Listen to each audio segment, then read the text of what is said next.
Hi, everyone. I'm very happy to have the chance to share my research interest with you at the Heymans Institute.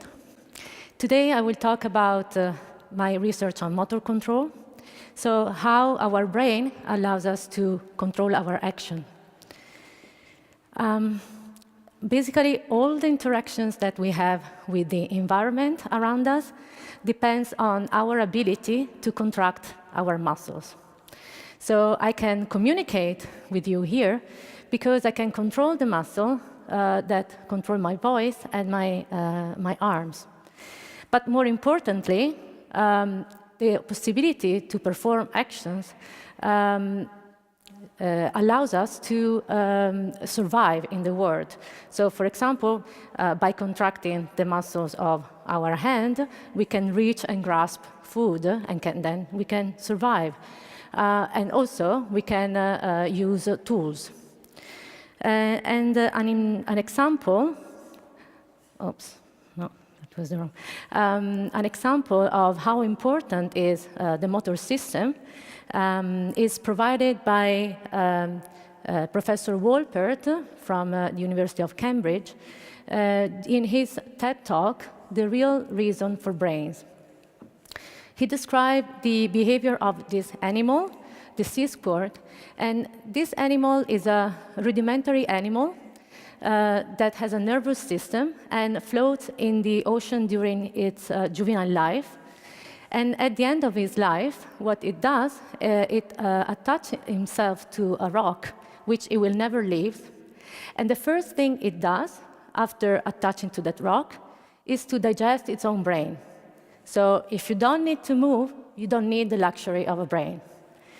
Now, I don't know whether that's exactly the only reason for brain, but what I do know is that in order to perform actions, many areas of our brain are involved.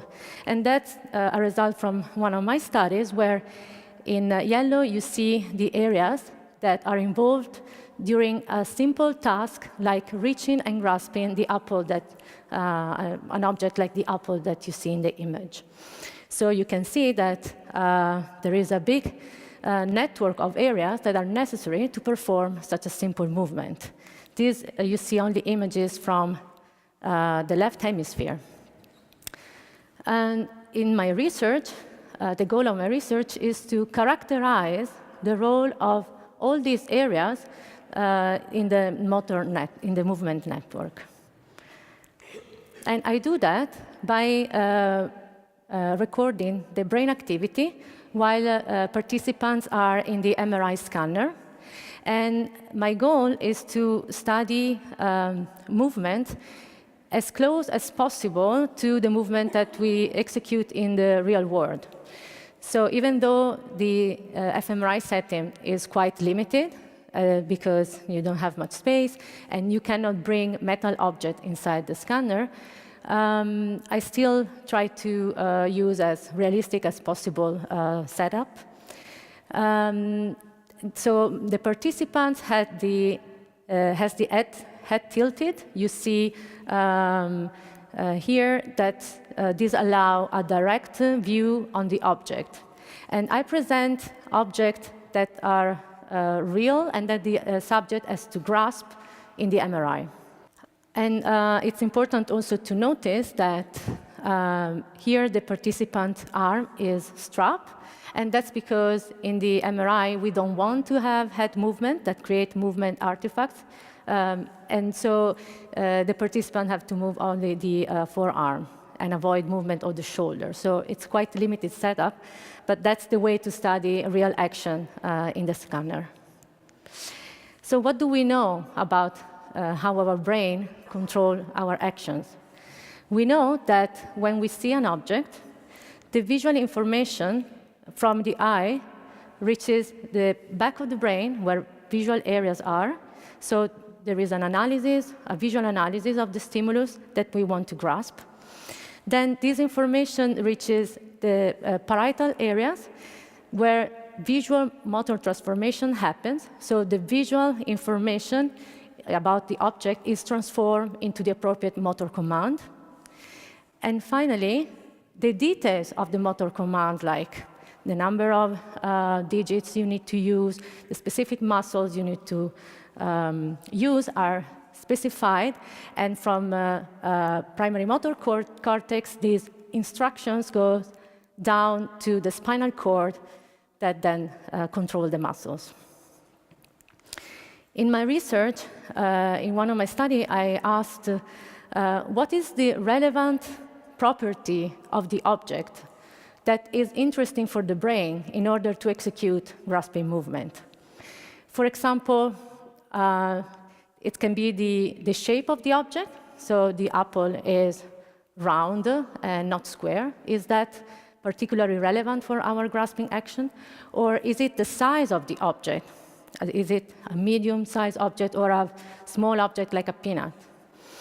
Or is the elongation, is the fact that the object is elongated and not isotropic, for example? Then I also asked the question, what about the action properties? Which are the aspects of the movement that are particularly relevant for grasping? Is it the number of digits that are involved in the grasping action? Or is it the amount of precision that we need in order to properly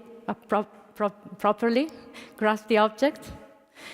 And I answered this question. So basically, here is just to exemplify that the question that I wanted to ask is, what is the winner property within the object properties? For example, is it elongation or is it size or shape?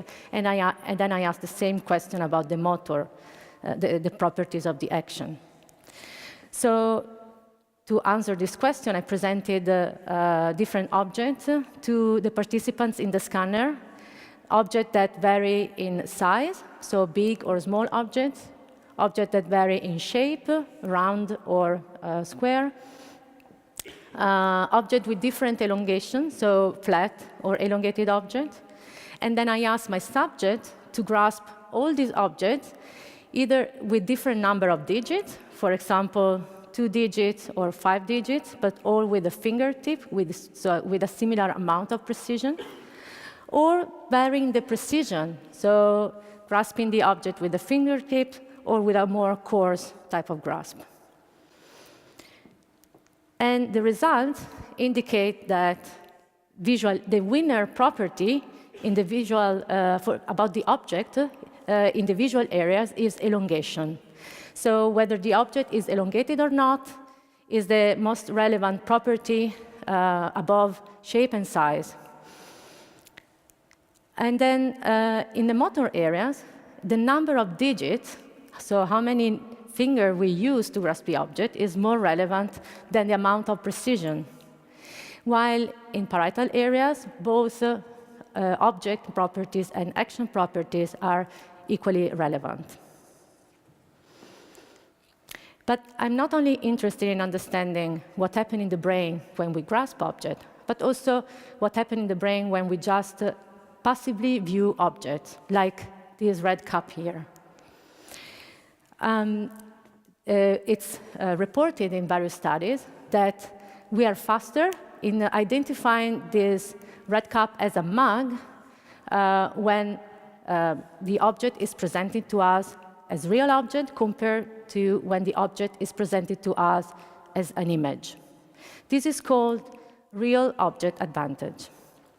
Now, why is this the case? So there are many reasons. Between the real object and the images, one clear difference is the visual information. So for the real object, we have depth cues that we don't have if we see a two-dimensional image. But another aspect that differ between the real object and the images is that we can potentially grasp the cup when it's real, but not when it's an image.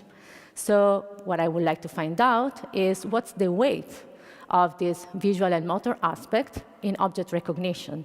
And this has implication for improving object recognition in patients with visual impairment.